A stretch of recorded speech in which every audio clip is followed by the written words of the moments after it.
Olá, pessoas, tudo bem?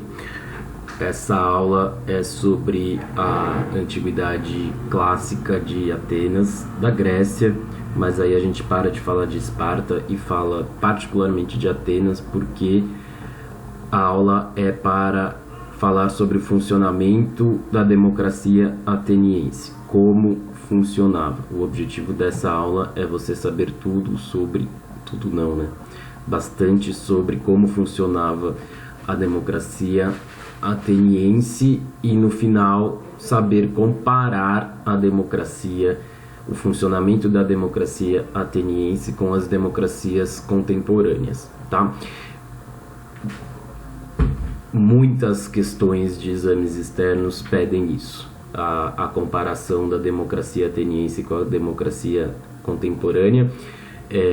Então esse é um exercício, tá, que está como questão dissertativa no formulário, beleza? O formulário vai possuir aí alguns testes e uma questão dissertativa que é essa, tá? Antes de começar a aula, eu vou, como sempre, fazer uma breve revisão do que a gente viu no conteúdo da aula anterior, que falava sobre o período arcaico, tá? Os materiais que estão disponíveis para essa aula, eu coloquei materiais de consulta, 2 fichas, uma ficha que fala sobre o funcionamento da democracia em Atenas, ela vai falar sobre as instituições, tá? O funcionamento das instituições que governavam a cidade. Outra ficha para falar sobre a escravidão e a democracia em Atenas, tá? Deixei também a apresentação. Você pode consultar o livro das páginas 114, 115, 116 e 117. Essas páginas elas fazem mais referência ao período arcaico do que ao período clássico. Tem pouca coisa no livro de vocês sobre o funcionamento da democracia em si, que é o tema de hoje, que é muito importante, tá? E eu coloquei também um vídeo, este aqui é o formulário, tá? Eu coloquei também um vídeo que é do canal TED Ed, o dia na vida de um ateniense, tá? O vídeo tem legendas em português e retrata, uma série do TED Ed sobre história, que fala sobre tá na propaganda aqui, gente, só um minutinho. Que fala sobre conta o dia na vida de uma pessoa da antiguidade, é baseada em documentação, tá? É bem legal, são bem legais esses vídeos. Quando a gente estiver em Roma, a gente vai ver esse aqui também, o dia na vida de um soldado romano, tá? Vamos lá então recapitular rapidamente o que a gente viu até aqui. Na aula passada que a gente falou sobre o período arcaico, tá? Por que a gente fala bastante sobre o período arcaico? Para entender esse processo de formação das polis. Basicamente, entender que as polis, as cidades gregas, se formam como oligarquias, tá? Ou aristocracias, né? Dependendo de quem fala, vai usar o termo mais elogioso ou mais pejorativo, né? Elas se formam com um poder dividido entre as famílias mais poderosas da cidade, né? Então, apesar de ser um poder menos centralizado do que uma monarquia egípcia, por exemplo, por outro lado, continua sendo um governo de elites, e a grande parte da população governada por uma pequena elite, tá? E aí, dentro desse período aqui arcaico, vão acontecer em Atenas lutas, conflitos sociais e políticos, e o resultado desses conflitos é o regime democrático, tá? Então, tudo isso é recapitulação da aula passada. tá? Esse período é então o período em que as comunidades agrícolas, os genos, vão se consolidar em cidades, vão se formar cidades, e elas se formam marcadas por uma elite agrária, tá? De proprietários das maiores e das melhores terras, que controlava essas cidades. A cidade inclui a cidade-estado, normalmente murada, e algumas regiões agrícolas subjacentes, beleza? Ainda nesse período, os gregos começam um processo de expansão colonial, tá? Ainda sob o regime da aristocracia. Eles começam a fundar cidades gregas, habitadas por gregos, em outros locais do Mediterrâneo, tá? Aqui no mapa com esta legenda aqui da cor mais escura. Então, principalmente aqui na Turquia, no Mar Negro, né? E no sul da Itália, tá? Essas cidades vão ser muito rentosas para os gregos, vão trazer muito dinheiro para os gregos, né? E vão possibilitar um desafogamento aqui na Grécia, né, da questão da falta de terras agriculturáveis. Então, nessas cidades novas, fundam-se novas comunidades de gregos onde não existe o problema da falta de terras, tá? Então, vai aliviar o problema da falta de terras, mas não vai resolver. A região aqui da Ática, de Atenas, vai sofrer, vai passar muito fortemente por esse problema da falta de terras, tá? Que é a principal questão social em Atenas. Questão social, a questão da desigualdade entre ricos e pobres. Essa desigualdade social, então você vai ler no material isso chamado como a questão fundiária. Fundiária é a questão da falta de terras, concentração das terras, tá? Então a gente falou sobre Esparta, não vou falar agora. E aí, para transferir já para a aula de hoje, gente, meu gato tá louco. Essa passagem em Atenas do regime aristocrático para o regime democrático, tá? Então aqui, Atenas, da oligarquia à democracia. Esses slides que eu estou passando aqui não estão na apresentação de hoje, mas estão na apresentação da aula 5, tá? O que acontece? A expansão muito grande do exército de Atenas para essa expansão colonial, né, fez com que o exército precisasse incorporar as pessoas mais pobres da cidade. A partir desse momento, essas pessoas vão ter poder de barganha e vão reivindicar participação política, tá? A primeira forma de participação política dessas pessoas é a constituição de leis escritas, tá? Para que os julgamentos que essa elite aristocrática faz sejam feitos de forma mais justa, né? E a partir do momento que se começam a ter leis escritas em Atenas, a elaboração dessas leis vai concentrar o problema social. A desigualdade social vai ser tema na elaboração dessas leis. Como? Então, a mais importante lei é a escravidão por dívidas, a abolição da escravidão por dívidas nessa legislatura aqui de Solon, tá?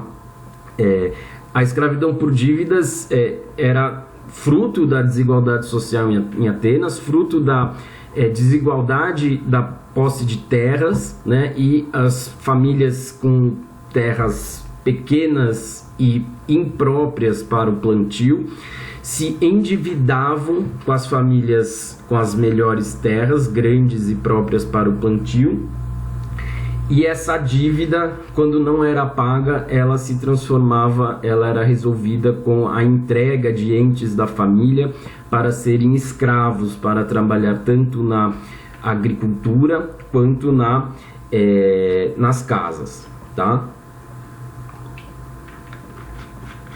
E aí, ao longo desses anos de 600 a 500 a.C., foi evoluindo essa questão social, então a lei da escravidão por dívidas, ela alivia grande parte dos atenienses mais pobres, mas continua existindo muita desigualdade e muita tensão social. O que essa palavra quer dizer, tensão social? Ameaça de guerra civil, tá? Ameaça de guerra civil. Então, existe aí no ano de 546 um regime de tirania, tá? As reformas feitas até então, elas aliviam a tensão social em Atenas, mas não resolvem, tá? E aí um regime de tirania é instalado em Atenas, tá? Para defender, ao mesmo tempo, conseguir conter a guerra civil, né? Que era uma ameaça da população mais pobre da cidade. E como que é feita essa contenção da guerra civil? Diminuindo o poder das aristocracias, das elites, das famílias nobres mais ricas, né? Para conseguir aliviar os ensejos da população mais pobre, tá? Então, por que precisava ser uma tirania? Porque o governo ainda era aristocrático, tá? Então, quando a gente fala aqui que o poder é conquistado de forma ilegítima, isso aqui vai estar na opinião de quem? Dos aristocratas, tá? Que tiveram este poder imposto a eles. Não, a tirania de Pisístrato não é um poder popular, não é uma revolução, uma revolta. O próprio Pisístrato é um aristocrata. É que dentro da aristocracia ateniense tem divisões. Então tem as famílias que querem fazer mais concessões para as famílias mais pobres no intuito de evitar uma guerra civil, e tem famílias que querem endurecer e não querem fazer concessões. Então a tirania de Pisístrato representa dentro da aristocracia essa parte que quer fazer concessões e se impõe a outra aristocracia, tá? E aí, por fim, em 509, a reforma de Clístenes. E aí a grande sacada deste cara aqui é que esta tensão social entre pobres e ricos em Atenas não vai ser resolvida, né? Com um modelo político que a gente tem, né? Ela não vai ser resolvida. Então, qual que é a ideia que ele tem? Vamos fazer o seguinte: a partir de agora, todas as decisões da cidade ficam a cargo de todos os cidadãos. Tá? As decisões da cidade ficam a cargo de todos os cidadãos, né? Dessa forma, essa reforma de Clístenes imagina a seguinte situação: se qualquer regime que a gente tenta colocar cheio de problemas, né? Se a tirania ela consegue aliviar a tensão social, por um lado, concedendo benefícios para os mais pobres, mas por outro, os cidadãos, os aristocratas ficam incomodados com ela, né? A democracia, que não existia, né, o termo, eles estão criando nesse ano, vamos fazer todas as decisões serem tomadas em conjunto. Desculpa. E aí, o que a maioria dos cidadãos de Atenas decidir está valendo. Se você está insatisfeito com uma decisão, você que participe das reuniões. Todos os cidadãos têm direito de fala, né? Tente convencer o restante da cidade, tá? Veja bem, é uma forma de a cidade incorporar, a política incorporar qualquer tipo de desejo, qualquer tipo de necessidade das classes sociais, de todas as classes sociais, sem fazer algo que os regimes tiranos pretendiam, que limitar, por exemplo, o poder econômico dos aristocratas, tá? Então se mantém a desigualdade social em Atenas, tá? Se mantém a desigualdade social, se mantém a desigualdade da distribuição das terras, mas por outro lado, qualquer tipo de conflito pode ser resolvido como? Na palavra. Essa é a forma que o Clístenes encontra de evitar uma guerra civil em Atenas. Ao invés da gente resolver com violência, a gente resolve na palavra. Tá? E aí é claro que para resolver na palavra você precisa ter uma reunião que seja deliberativa e não consultiva. Qual que é a diferença de uma reunião deliberativa? A reunião deliberativa é uma reunião que decide. Tá? Então aí inventa-se a Assembleia Popular. Tá? O que é uma Assembleia? Qual que é a definição de Assembleia? Assembleia é uma reunião deliberativa. É uma reunião onde um problema é discutido e uma decisão é tomada por voto. É isso que define uma Assembleia. Tá? E aí ficou definido também quem são os cidadãos. Tá? Não confundir com a democracia contemporânea, que existe aí um conceito de cidadania mais amplo. Então, os cidadãos em Atenas eram homens, o que exclui mulheres, adultos, o que exclui crianças, livres, o que exclui escravos, e filhos de pais e mães atenienses, o que exclui estrangeiros. Tá? Então, inaugurando aí o período clássico, começa a democracia ateniense. Como que funciona a democracia ateniense? Então, vocês estão carecas de saber que democracia, o prefixo demos significa povo, cracia poder, e é poder do povo, tá? Então esse prefixo demos foi traduzido e teve uma tradição, na sua tradução consolidada, como sinônimo de povo. Qual que é o problema disso? Povo é um conceito, parece simples, o povo, mas é altamente complexo. Existem várias discussões de o que é o conceito povo, tá? Nos dias de hoje, povo designa majoritariamente população em geral. População, pessoas, tá? E este povo, esse demos na Grécia Antiga, ele designa regiões e não pessoas. O que são os demos? Demos são, eu coloquei esse desenho aqui, tá? Para ilustrar. Então você tem uma cidade e os demos são regiões agrícolas afastadas da cidade, subjacentes, tá? Designa regiões e designa em termos, a região acaba designando também as pessoas dessa região. São pessoas mais simples do que as pessoas da cidade, mas não designa população em geral, habitantes. Tá? Então, presta atenção na diferença entre cidadãos e habitantes, entre o povo dos demos e habitantes em geral de todo um território. Não é isso que significa demos, tá?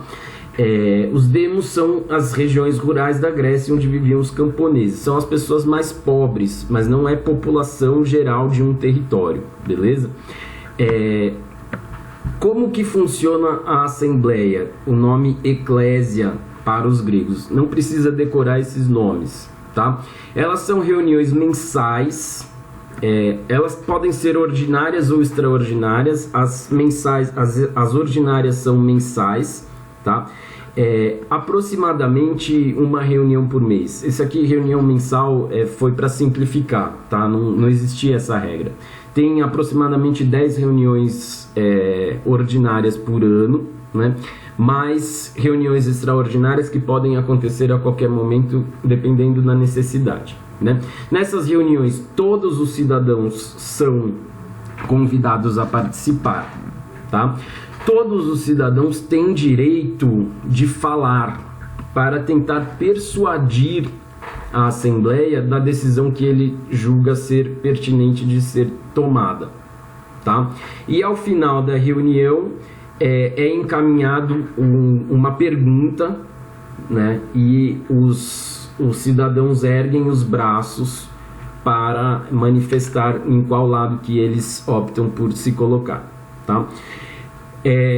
Não existiam partidos políticos formais, tá? Mas existiam lideranças muito relevantes nessas assembleias, tá? E aí você, como cidadão, você se articula em torno dessas lideranças. Só que essas lideranças, elas são bastante fluidas, tá? Você não precisa sempre estar... você pode estar aproximado de uma liderança e para um problema, para outro problema você tem outra opinião e está aproximado de outra liderança, tá? Então os problemas são muito variados e eles podem mudar completamente a composição de forças aí dessas pessoas, e você não tem comprometimento nenhum de votar de acordo com tais lideranças para um problema e para outro com a mesma. Formam-se lideranças diferentes, tá? Existe um conselho da cidade chamado Bulé, que era composto por 500 cidadãos. Esse conselho se reúne diariamente, então dá muito mais trabalho do que a assembleia, tá? E esse conselho não é aberto para todos os cidadãos, ele é para um grupo de 500 cidadãos. Então eles têm reuniões diárias para discutir assuntos da cidade e assuntos pertinentes da administração, tá? E aí eles organizam esses temas discutidos nesse conselho, e alguns temas que eles julgam necessários são enviados para ser tratados na Assembleia. Então, na prática, o conselho da cidade, ele vai organizar a Assembleia, ele vai definir o que é tratado na Assembleia. Quem participa desse grupo de 500 cidadãos que faz parte desse conselho? Eles são trocados anualmente e são escolhidos por sorteio. Você se candidata a participar, né? Se tem mais de 500 candidatos, e com frequência tinha, é feito um sorteio, né? E aí os sorteados vão participar por um ano. Pessoas, isso é um trabalho diário, tá? Essas pessoas trabalham para a cidade, então elas recebem remuneração. Por que elas recebem remuneração? Porque o objetivo da democracia ateniense é permitir a participação dos demos, tá? Das pessoas mais simples. Então, se não houvesse a remuneração, a pessoa não poderia se dedicar a este trabalho diário. Ela teria que abrir mão do seu trabalho, da sua renda, e ela não conseguiria, isso só seria possível para as pessoas mais ricas, tá? Então, por isso que existe um salário para a participação nesses conselhos, tá? E aí, no final do período clássico, vai existir um salário até para a participação na Assembleia. No início, a participação ela é aberta, mas não é remunerada. Esse conceito, essa ideia de que as pessoas os cidadãos atenienses precisam receber para poder abrir mão das suas atividades, para poder se dedicar integralmente à política da cidade, vai fazer com que no final do período clássico decida-se que a participação na Assembleia é remunerada, você ganha para participar na Assembleia, tá? E a Bulé, desde o começo do período clássico, já existia a decisão de remuneração para os participantes, tá? E aí, por fim, tribunais populares são alguns júris compostos de cidadãos, né? Também trocados anualmente e também escolhidos por sorteio, né? O que eles decidem? Qual que é a diferença de um tribunal popular para uma assembleia? Eles vão ter julgamentos, tá? Casos em que a lei não está... caso de uma infração na lei que precisa de uma decisão de um juiz, tá? Eles vão ser aí... eles vão participar então de um tribunal popular, né? Que vai ser composto por cidadãos sorteados e trocados anualmente e também remunerados, tá? Todas as decisões com base nas leis da Assembleia. A Assembleia é a autoridade máxima de Atenas. Nada está acima da Assembleia. Se tiver um impasse nesse tribunal, esse impasse vai ser encaminhado para o conselho vai encaminhar para a decisão da Assembleia. A Assembleia é a autoridade máxima de Atenas, acima de exército, tá? O exército obedece à Assembleia. A Assembleia toma decisões e o exército obedece às decisões que são tomadas na Assembleia. Aqui a comparação então entre a democracia ateniense e a democracia contemporânea, tá? É para ajudar vocês a conceituar, a definir o que é uma democracia direta, tá? Na democracia direta, os cidadãos, eles próprios criam as leis nas assembleias, eles participam dos julgamentos e eles tomam as decisões. Então, se tem uma decisão para ser tomada, como, por exemplo, uma decisão de guerra, Atenas deve ou não deve invadir tal cidade, essa decisão é chamada uma assembleia e os cidadãos decidem, tá? E a democracia contemporânea é uma democracia indireta. Ela é inspirada nesse modelo político de democracia, onde os cidadãos tomam as decisões, mas como o conceito de cidadania foi muito ampliado e fica impossível a participação direta dos cidadãos, né? Os cidadãos elegem representantes. Então a gente tem assembleias, né? A gente tem o Congresso e o Senado, são assembleias, são reuniões deliberativas que têm poder de criar leis, de alterar as leis, né?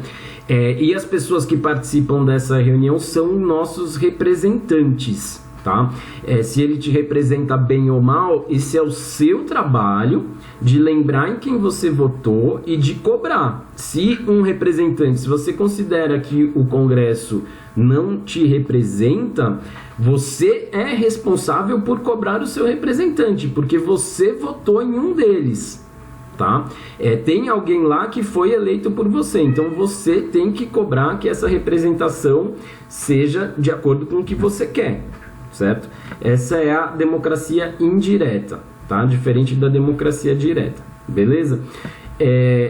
Vamos falar um pouco sobre a cidadania em Atenas, né? Porque o conceito, então, a forma como eu comecei essa aula, falando que existe uma concepção de democracia que é poder do povo, e o conceito de povo ser população geral de um território, né? Deixa eu abrir para o meu gato aqui, que ele quer sair.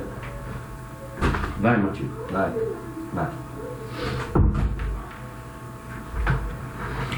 Pessoal, eu não sei cortar vídeo, né, editar vídeo, não tenho grandes habilidades em edição de vídeo, nem computador, nem programa para isso. Então, vai acontecer de ter umas interrupções acidentais, que nem teve agora, tá? Enfim, voltando. Tá? A ideia de que a democracia é o poder do povo, e o nosso conceito de povo sendo a ideia de a população geral de um território, não existe na Grécia Antiga, tá? Democracia é poder dos cidadãos. Então quer dizer que a democracia ateniense é tão elitista quanto qualquer outra aristocracia? Não. Quando você compara com Esparta, tá? O poder de decisão de um cidadão pobre é nenhum, não tem participação, tá? Em Atenas, no auge da democracia, os cidadãos pobres, mesmo os pobres, eles participam e eles são remunerados para participar das decisões da cidade, tá?